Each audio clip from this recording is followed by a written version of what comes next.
Hello hello hello, good afternoon कहे, good morning कहे या क्या कहे चले, आप सबका हम खैर मकदम करते हैं हमारे इस सुहाने सफ़र में। वेलकम करते हुए चले कुछ मीठी सी प्यारी सी बातें और भाई बहन के रिश्ते के बारे में हम आपके साथ शेयर करेंगे। तो तैयार हो आप? चले फिर जल्दी कीजिए ना, YouTube चैनल को आप सब्सक्राइब कीजिए, लाइक कीजिए और शेयर ज़रूर कीजिएगा। ठीक है, बहुत ही खूबसूरत हम आपके साथ टॉपिक्स कहानी लेकर आते हैं जो अपने ज़िंदगी के रिलेटेड होते हैं। ज़र्फ़ वालों की दुनिया अलग है, अदावत भी होगी तो म्यार होगा कि नहीं? बिल्कुल सही। कुछ अशार होंगे और कुछ बातें शातें होगी आपके साथ, और मुझे अच्छा लगता है आपके साथ सब कुछ शेयर करना। तो चले शुरू करते। मुद्दतें लगती है अपना बनाने में, जी हाँ, मुद्दतें लगती है अपना बनाने में, लोग लम्हों में पराया कर देते हैं, है ना? सही कहा ना मैंने? तो एक खूबसूरत सी कहानी चले ना, हम उस चीज़ से आगाह करते। शायद ये सुनी होगी आपने, नहीं सुनी होगी, आप हमसे सुनो और दूसरे तक ज़रूर पहुंचाना, ठीक है? तो बहन की शादी को 6 साल हो गए हैं। मैं कभी उसके घर नहीं गया। ईद, शब बारात कभी भी नहीं गए। अब्बू या अम्मी जाते हैं। मेरी बीवी एक दिन मुझे कहने लगी, आपकी बहन जब भी आती है उसके बच्चे घर का हाल बिगाड़ कर रख देते हैं, खर्चा डबल हो जाता है। और तुम्हारी माँ हमसे छुप छुपा कर कभी उसको साबुन की टिकिया देती है, कभी कपड़े, कभी सर्फ के डब्बे और कभी कभी तो चावल का थैला भर देती है। अपनी माँ को बोलो ये हमारा घर है, कोई खैरात सेंटर थोड़ी ना है। मुझे बहुत गुस्सा आया। मैं मुश्किल से खर्च पूरा कर रहा हूँ और माँ सब कुछ बहन को दे देती है। बहन एक दिन घर आई हुई थी, उसके बेटे ने टीवी का रिमोट तोड़ दिया। मैं माँ से गुस्से में कह रहा था, माँ बहन को बोलो यहाँ ईद पे आया करे, बस ओकेजनली आया करे, बस रोज़ रोज़ मुँह उठाकर नहीं आया करे। और ये जो आप साबुन, सर्फ और चावल का थैला भरकर देती है ना, उसको बंद करे। तो माँ बेचारी चुप रह गई, लेकिन बहन ने सारी बातें सुन ली थी। मेरी बहन कुछ भी ना बोली। 4 बज रहे थे, अपने बच्चों को तैयार किया और कहने लगी, भाई मुझे बस स्टॉप पर छोड़ाओ ना। मैंने झूठे मुंह कहा, रह लेती कुछ दिन और, लेकिन वो मुस्कुराई नहीं। भाई बच्चों की छुट्टियां ख़त्म होने वाली है। फिर जब हम दोनों भाइयों में ज़मीन का बंटवारा हो रहा था तो मैंने साफ इनकार किया, भाई मैं अपनी ज़मीन से बहन को हिस्सा नहीं दूंगा। भाई कह रहा है कि अपने हिस्से में से बहन को हिस्सा बिल्कुल नहीं दूंगा, हालांकि बहन का भी हिस्सा बनता है। बहन सामने ही बैठी थी, वो खामोश थी, कुछ न बोली। माँ ने कहा, बेटी का भी हक बनता है बेटे। लेकिन मैंने गाली देकर कहा, कुछ भी हो जाए मैं बहन को हिस्सा नहीं दूंगा। मेरी बीवी भी बहन को बुरा भला कहने लगी। वो बेचारी खामोश बैठी रही, कुछ न बोली। बड़ा भाई अलहदा हो गया। कुछ वक्त के बाद मेरे बड़े बेटे को टीबी हो गई।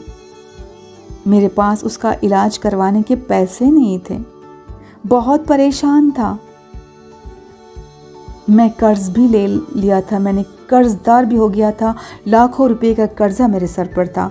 भूख सर पे थी। मैं बहुत परेशान था, कमरे में अकेला बैठा था, शायद रो रहा था अपने ही हालात पे। उस वक्त वही बहन घर आ गई। मैंने गुस्से से बोला, अब ये आ गई है मनहूस। मैंने बीवी को कहा, कुछ तैयार करो बहन के लिए। तो बीवी मेरे पास आई, कोई ज़रूरत नहीं गोश्त या बिरयानी पकाने की उसके लिए। फिर 1 घंटे बाद वो मेरे पास आई, भाई आप परेशान हो? बहन ने मेरे सर पे हाथ फेरा, बड़ी बहन हो तुम्हारी, गोद में खेलते रहे हो तुम, अब देखो मुझसे भी बड़े लगते हो। फिर मेरे करीब हुई अपने पर्स से सोने के कंगन निकाले, मेरे हाथ में रखे, आहिस्ता से बोली, पागल, तू परेशान होता है तो मुझे कितना दुख होता है। बच्चे स्कूल थे, मैं सोचा दौड़ते दौड़ते भाई से मिल आऊं। ये कंगन बेचकर अपना खर्चा पूरा कर लो, बेटे का इलाज करवा लो। किसी को मत बताना कि मैंने आपको कंगन दिए। शक्ल तो देख जरा, क्या हालत बना रखी है तुमने। मैं खामोश था, बहन की तरफ देखे जा रहा था। वो आहिस्ता से बोली, किसी को न बताना कंगन के बारे में, तुमको मेरी कसम है।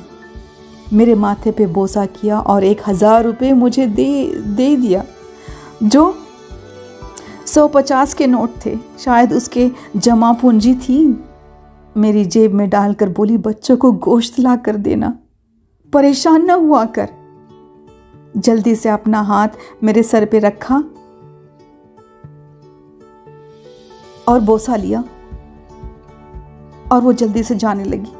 उसके पैरों की तरफ मैं देख रहा था। मैंने देखा तो टूटी हुई चप्पल मेरी बहन ने पहनी हुई थी। पुराना सा दुपट्टा ओढ़ा हुआ था। जब भी आती थी वही दुपट्टा ओढ़ कर आती। बहन की इस मोहब्बत में मर गया था। हम भाई कितने मतलब परस्त होते हैं, बहनों को पल भर में बेगाना कर देते हैं और बहनें भाइयों का ज़रा सा दुख बर्दाश्त नहीं कर सकती। वो हाथ में कंगन पकड़े ज़ोर ज़ोर से रो रहा था। उसके साथ मेरी आंखें भी नम थी। अपने घर में खुदा जाने कितने दुख सह रही होती है। कुछ लम्हों के लिए जब माँ के यहाँ आती है सुख पाने के लिए, बीवियाँ भाभियाँ उन्हें परेशान कर रही होती है। कुछ लम्हे इसलिए बहनों के पास बैठकर अपना हाल पूछ लिया करे, उसका हाल पूछ लिया करे, अपना हाल बता दिया करे, एक दूसरे के साथ बातें शेयर किया करे। शायद कि उनके चेहरे पे कुछ लम्हों के लिए एक सुकून आ जाए। बहनें माँ का रूप होती है। इसी तरह एक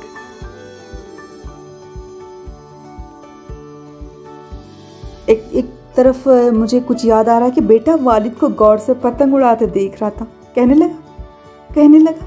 कहने लगा बाबा, ये धागे की वजह से ये मजीद ऊपर नहीं जा रहा है, क्या हम इसे तोड़ दें?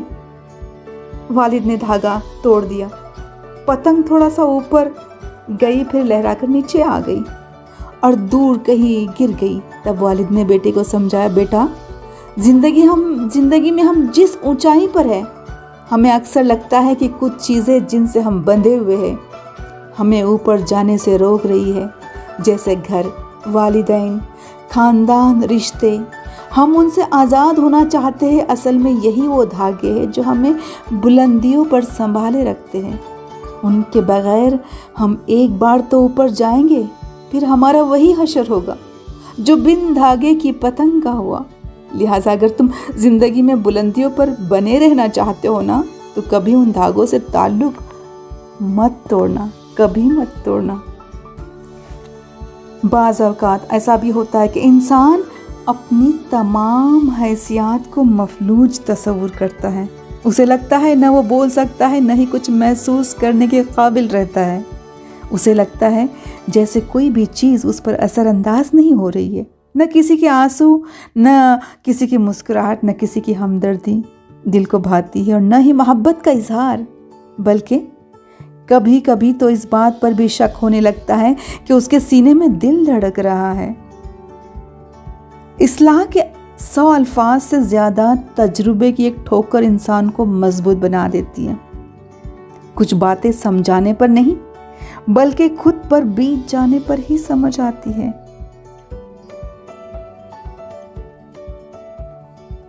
एक छोटा सा हर्फ तसल्ली जिंदगी की मायूसियों को मिटा देता है, जबकि तंज व मजाक में बोला गया मामूली सा हर्फ हकारत भी तलखियों को बढ़ा देता है। इसलिए आसानियां बांटे कि यहाँ किसी ने भी हमेशा नहीं रहना है, और गिराने वालों के नाम व निशान नहीं मिलते, जबकि थामने वालों को दुनिया आबाद करती है। लोगों को अपनी महरूमियाँ बताना सबसे बड़ी बेवकूफ़ी है। हम चले अपनी महरूमियाँ सबको बताते फिरते हैं। लोग कुछ सेकंड के लिए हमदर्दी दिखाकर आपसे भागेंगे, क्योंकि लोग हमेशा चमकती चीज़ की तरफ भागते हैं। लोगों को किसी की महरूमियाँ मुतासिर नहीं करती, बल्कि लोगों का मकाम मुतासिर करता है। आपकी ज़िंदगी में सिर्फ अल्हम्दुलिल्लाह की कमी होती है।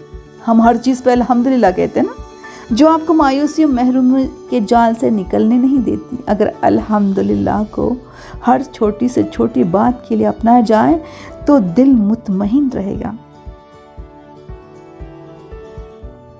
हम में से हर शख्स कहीं ना कहीं बहुत मुश्किल वक्त से गुजरता है, लेकिन ज़िंदगी रुकती नहीं। अंधेरी रात कितनी ही तवील क्यों ना हो, एक नई सुबह ज़रूर होती है। ज़िंदगी के ऐसे हालात को एक तल्ख तजुर्बा समझकर और सबक सीखते हुए आगे बढ़ जाना चाहिए। उस वक्त ज़ात ने कहीं ना कहीं कोई हमारे हक़ में बेहतर फ़ैसला कर रखा होता है। बस वक्त आने पे हमें मिलता ज़रूर है। बेशक रब के फ़ैसले बेहतरीन होते हैं। अगर लोग आपसे दूरी इख्तियार कर रहे हैं ना, तो उन्हें करने दीजिए। आपकी किस्मत, वक्त और ज़िंदगी की दौड़ किसी के छोड़ जाने की मोहताज बिल्कुल नहीं। और जितना ज़्यादा सोचोगे उतनी ही ज़्यादा अजियत में रहोगे। या तो अपने आप को मजबूत कर लो या फिर मसरूफ़ कर लो। अच्छी इंसान मतलबी नहीं होता। अच्छा इंसान जो होता है मतलबी कभी नहीं होता, बस दूर हो जाता है उन लोगों से जिन्हें उसकी कदर नहीं होती। और हमें भी एक बात हमेशा याद रखनी चाहिए कि ज़िंदगी में कुछ भी बन जाए, मगर बेफैज़ इंसान कभी ना बने। क्योंकि दरख्त जब बेफैज़ हो जाए ना, तो चूल्हे में जलाने के काम आ जाता है। मुद्दतें लगती है अपना बनाने में, मुद्दतें लगती है अपना बनाने में, लोग लम्हों में पराया कर देते हैं। बहुत बहुत शुक्रिया। मिलेंगे अगले एपिसोड में। Goodbye for now.